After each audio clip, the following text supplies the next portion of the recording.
Stand by to receive our transmission. You're listening to Star Trek Weekly News with Tony Robinson. In this episode, we do a recap of some of the Star Trek events of 2018, the return of Captain Picard, Star Trek Destination Birmingham,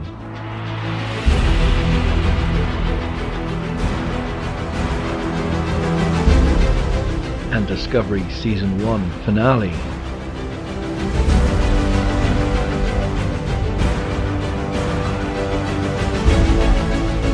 All this and more coming right up.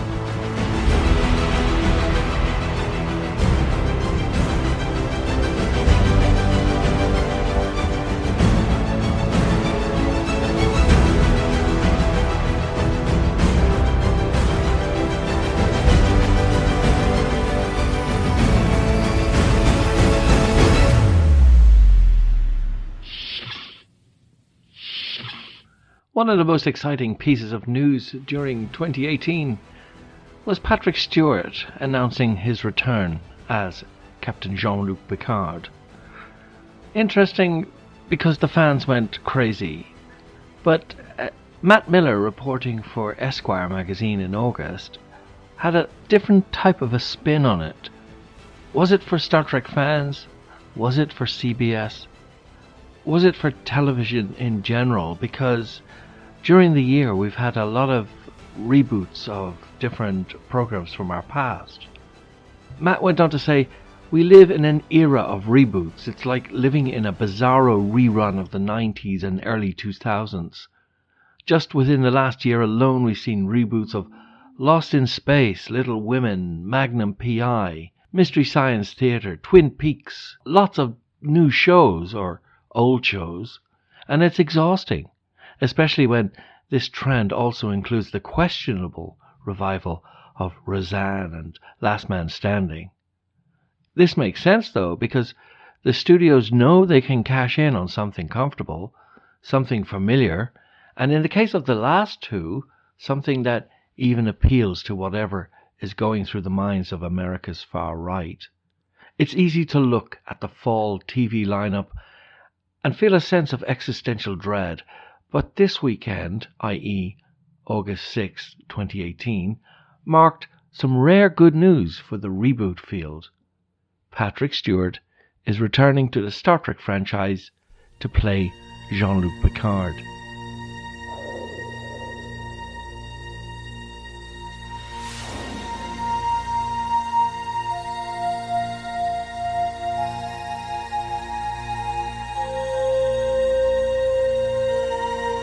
Earlier this year,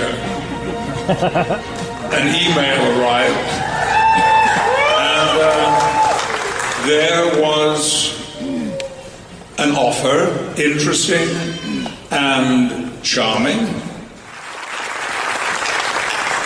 and that lies at the very center of what I have to tell you now. Jean-Luc Picard is back.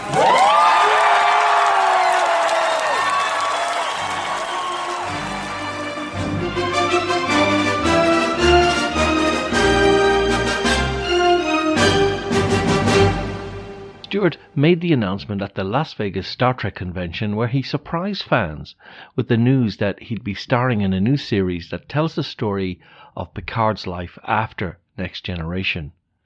This series, which is not a reboot of TNG, is part of the expansion of a Star Trek universe at CBS. It comes from Alex Kurtzman, the co-creator and executive producer of Star Trek Discovery, who's been hired to oversee all new Star Trek content at the network. During these past years, it's been humbling to hear many stories about how the Next Generation brought people comfort, saw them through difficult periods in their lives, or how the example of Jean-Luc inspired so many to follow in his footsteps, pursuing science, exploration, and leadership. Patrick Stewart said of the years since he made his final appearance as Picard in 2002's Star Trek Nemesis, "I feel I'm ready to return to him for the same reason, to research and experience what comforting and reforming light he might shine on these often very dark times. I look forward to working with our brilliant creative team as we endeavour to bring a fresh, unexpected and pertinent story to life once more. And Stuart's right. These are dark times, and the troubles of our social and political world have blurred with our entertainment, where disgraced former Roseanne star Roseanne Barr has the support of both President Donald Trump and Last Man Standing star Tim Allen. Yet Picard and Star Trek as a whole have always existed in a future that has left the bullshit of our time behind us. Star Trek is escapism that represents the utopia that humanity could be, where sexual orientation, race and gender are issues of the past. It's a human society that has put aside their differences to look to the stars and what's beyond their own little planet. And Picard himself is the ideal leader, moral, brave, passionate. He's the man that kids growing up in the 90s hoped to be. He's the man that we should have all become. The Star Trek convention circus rolled on during 2018 and probably had one of its best years yet. A great deal has obviously changed since a visitor to the 2016 Star Trek convention in Birmingham, UK, had not probably the best of times. Apparently this person spent a great deal of money for a lieutenant's package, booked months ago for all 3 days and paid for photo shoots. The convention was very badly organised, people queuing for hours, missing talks, photo shoots. Staff were very rude, didn't know how to help, even for the disabled. So many people upset at what should have been a great experience. Although the stars couldn't have been nicer, they treated us very nice, as if they knew just how bad things were. Some people on one-day tickets missed half a day. I won't be going back. So 2018 was a great year for Star Trek conventions. In Las Vegas, we had Patrick Stewart announcing his comeback as Captain Picard, and that was exciting enough.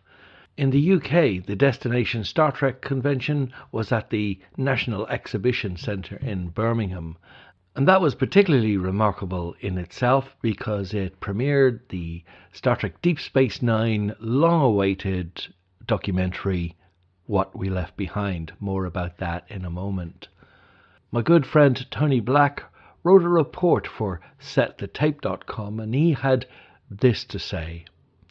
Though traditionally the province of the United States, particularly Las Vegas, the Star Trek convention circuit over the last few years has broken out with expanding scope and grandeur to Western Europe. And this year, with Destination Star Trek 2018 at Birmingham's National Exhibition Centre, the pinnacle was perhaps reached.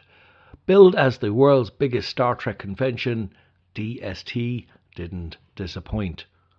While the 2016 event was an impressive spectacle, lining up a small galaxy of Star Trek stars from across the decades, DST really pushed the boat out this year, particularly to coincide with a singular Star Trek celebration, the 25th anniversary of Deep Space Nine, perhaps the least loved but most critically adored of the Trek sequel shows. Aside from surviving stars of the 1960s original series such as William Shatner, Walter Koenig and Nichelle Nichols, DST threw in a few next-generation players, Marina Sirtis and Gates McFadden, one or two from Voyager, Kate Mulgrew and Jerry Ryan, but really went to town with DS9 and Trek's newest incarnation, Discovery.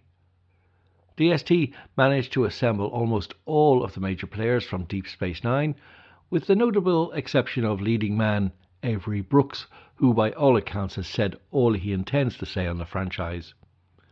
And the entire main cast of Discovery, having flown them over in the middle of filming the upcoming Season 2 of the popular Netflix CBS All Access series. Both of these were quite the coup, not to mention alongside the DS9 actors you had the presence of showrunner Ira Stephen Bear, a Trek icon in his own right. and the world premiere of What We Left Behind, a 25th anniversary documentary fundamented primarily by Indiegogo backers who were both in the audience and invited to hobnob with the stars on the red carpet. We were lucky enough to be there covering this premiere event. Aside from the biggest draw of any convention for fans, the opportunity to get an autograph or personal autograph and chat to the stars of the Star Trek series, Destination Star Trek's other boon are in the panels, which take place across 3 stages, appropriately named Enterprise, Voyager and Excelsior, respectively, which featured many of the actors discussing their time in Star Trek and taking questions from the audience. We caught quite a few of those, entertaining one-man offerings from William Shatner, who was briefly baffled by Jason Isaacs crashing the stage and embracing him, taking an opportunity to bury the Twitter hatchet. And a hugely charismatic and funny Kate Mulgrew, enjoyable chats about writing tie-in fiction from novelists James Swallow and Una McCormack, plus full cast panels with the Discovery and DS9 crews. Tony goes to say he was thrilled to ask the final question of the DS9 panel, which gathered applause from the audience when he dropped in how DS9 was, in his opinion, the best Trek series. Prove him wrong, guys. An even greater personal thrill was to actually be involved in 2 of these panels on the Excelsior stage, both with celebrated social history author and friend Duncan Barrett, firstly hosting a discussion with him about his book Star Trek The Human Frontier, in which we talked about the nautical inspirations for Gene Roddenberry's series, and later part of the panel for a discussion about Star Trek and history, particularly World War II, as an extension of the podcast on the Trek FM network he and I created called Primitive Culture. I'm a less frequent co-host these days, says Tony, so on the panel was fellow co-host and podcaster Clara Cook, the Nerd Party podcaster and Scottish film journalist Lee Hutchison, and Larry Nemeczek, a well-known figure in Star Trek lore, having a story credit on Star Trek Voyager, known as Dr. Trek. It was a fascinating chat with a receptive audience who enjoyed talking with us before and after the show. Beyond the panels, Destination Star Trek was simply a cornucopia of all things Trek, with a great deal more to do than in the last show 2 years ago. You could play a range of Star Trek video games alongside fellow guests, everything from Atari joystick games to the immersive PlayStation VR Bridge Crew. You could play tabletop Star Trek board games such as Frontiers or Ascendancy. There were the props and costumes museum to visit, and a whole range of exhibits from all the series and films up to and including Discovery. If you fancied a photograph, numerous sets were recreated for the photo opportunities, including Quark's Bar, a Klingon bridge, and most excitingly, the original bridges from the 60s USS Enterprise and the Enterprise D from The Next Generation, both of which were hugely popular. Finally, if you weren't in the market for picking up something from the vast array of merchandise stalls or grab a bite to eat from half a dozen street and fast food venues, you could enjoy the screening room, which on the hour held screenings of Star Trek episodes from across all of the TV series.